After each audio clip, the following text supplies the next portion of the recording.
예수님은 나의 왕, 나의 주인, 나의 생명이십니다. 하나님 아버지, 에스겔에게 성전의 회복과 여호수아 시대처럼 각 지파에게 땅 분배의 환상을 보여주셨습니다. 여호수아에게 가나안 땅에 들어가 원주민을 몰아내고 땅 분배를 통해 하나님이 다스리는 신정정치를 실현한 것을 기억합니다. 우리 개인이나 공동체나 나라가 하나님의 다스림을 받을 수 있도록 역사해 주옵소서. 예수님의 이름으로 기도합니다. 아멘. 오늘 읽을 말씀은 에스겔 47장과 48장입니다. 이 말씀의 핵심은 첫째, 성전 문지방에서 물이 흘러나와 생명체를 살립니다. 둘째, 각 지파의 목과 거룩한 땅이 분배되어야 합니다. 셋째, 에스겔서의 마지막은 하나님이 다스리는 신정정치의 회복을 위한 예언이 선포되었습니다. 47장, 에스겔이 그 사람을 따라 성전 문에 이르니 새롭게 회복된 성전 문지방 밑에서 물이 흐르는 것을 보았습니다. 그는 물이 점차 불더니 메마른 사해 골짜기를 기름지고 풍요로운 땅으로 변화시키는 광경을 환상으로 보았습니다. 이것은 1차적으로 하나님에게서 나오는 축복의 상징이며 장차 하늘 보좌에서 영원토록 흘러내릴 구원의 생수에 관한 예표입니다. 우리의 관점에서 보면 하나님에게서 시작된 성령이 믿는 자들에게 풍성히 흘러넘칠 것에 대한 상징입니다. 에스겔은 약 450m 간격으로 재면서 갈 때 물이 발목에서 무릎으로 차고 물이 허리까지 차는 것을 보았습니다. 그는 다시 450m를 갔는데 물이 너무 많아 걸어서는 더 이상 건널 수가 없고 헤엄을 쳐서 건널 수 있는 강이 되었습니다. 이것은 새 이스라엘을 향한 하나님의 축복이 더욱 풍성해지고 회복된 하나님 백성의 삶이 더욱 성숙해질 것을 의미합니다. 에스겔이 돌아올 때는 강 양쪽 언덕에 많은 나무가 있었습니다. 그 사람은 에스겔에게 그 물이 바닥까지 흘러 들어간다면 죽은 물이 살아날 것이라 합니다.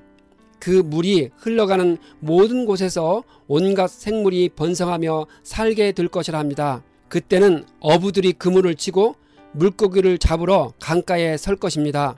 그러나 사해의 진벌과 갯벌은 고쳐지지 않고 계속 소금에 절여 있을 것이라 합니다. 사해 주변은 우기에 흘러넘치는 바닷물로 인해 웅덩이가 만들어졌다가 물이 증발하면 소금 땅이 되었습니다. 이는 장차 하나님 나라가 실현될 때 주님의 구원의 축복에서 제외되어 멸망할 죄와 죽음의 세력을 상징합니다. 그 강가 언덕에 온갖 종류의 과일나무가 자라니 열매가 끊이지 않을 것입니다. 물이 풍성할 것인데 강물이 성소에서부터 흘러나오기 때문입니다. 하나님은 이스라엘 12지파가 분배받은 땅의 경계선을 말씀하십니다.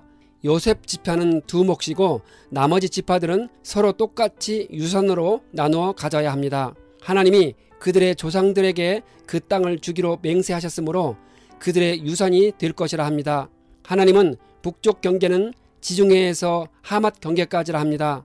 동쪽 경계는 하우란과 다마스쿠스 사이에서 시작하여 사해의 다말까지입니다.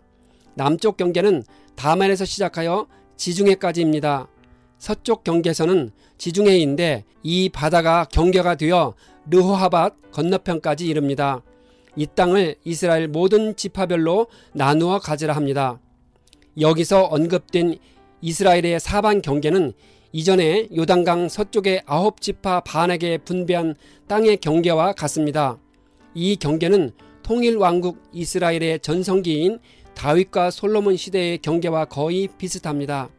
하나님은 경계를 정하시어 이스라엘을 이전의 영광된 모습으로 다시 회복시킬 의지를 보여주신 것입니다. 하나님은 이스라엘 백성뿐만 아니라 그들과 같이 살면서 자녀를 낳은 타국인들도 본토에서 태어난 이스라엘 족속과 똑같이 여기라 합니다. 타국인들은 여호와 신앙을 가졌다는 징표로서 할례 의식을 치를 때 이스라엘의 시민이 될 수 있었습니다. 타국인에게는 그들이 함께 살고 있는 그 지파에서 땅을 유산으로 떼어 주어야 합니다.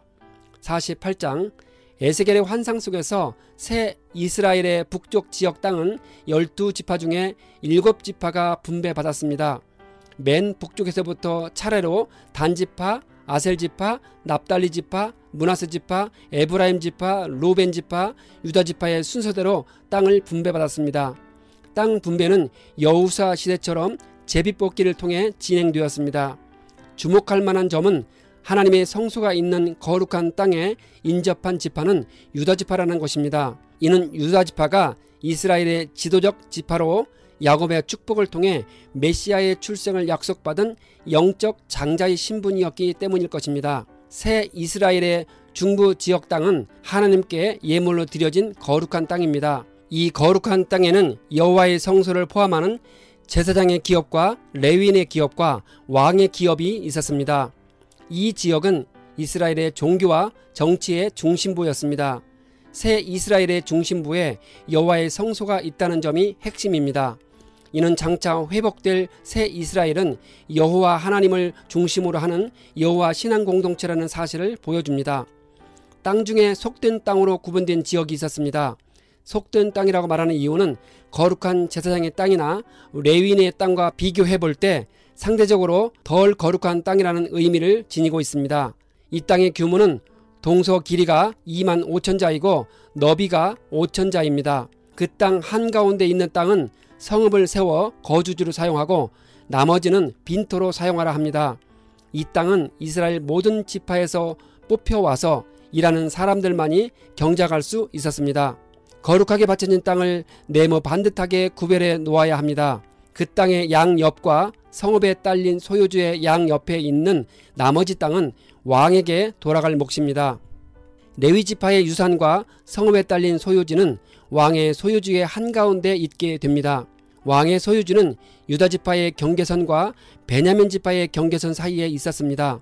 새 이스라엘의 남쪽 지역 땅은 12지파 중 나머지 5개 지파가 분배받았습니다. 거룩하게 구별된 땅과 연합해 있는 북쪽에서 남쪽으로 차례대로 베냐민, 시므온, 이사갈, 스불론이고 제일 남쪽에 갓 지파가 분배받았습니다. 성읍의 문들에 대해 기록하고 있습니다. 동서남북의 출입구에 각기 3개씩 모두 12개입니다. 12개 성문의 이름은 이스라엘 지파의 이름을 따랐고 성읍이 완성된 후에 성읍의 이름은 여호와 삼마로 불렸으며 그 뜻은 여호와께서 거기에 계시다입니다. 이것은 장차 회복될 새 예루살렘에서 하나님은 자기 백성들 가운데 영원히 함께 계셔서 사랑과 공의로 친히 다스리실 것임을 보여줍니다. 이런 의미에서 에스겔이 환상 속에 본 이 성읍은 장차 궁극적으로 실현될 새 예루살렘 성의 예표입니다. 하나님은 바벨론 포로가 된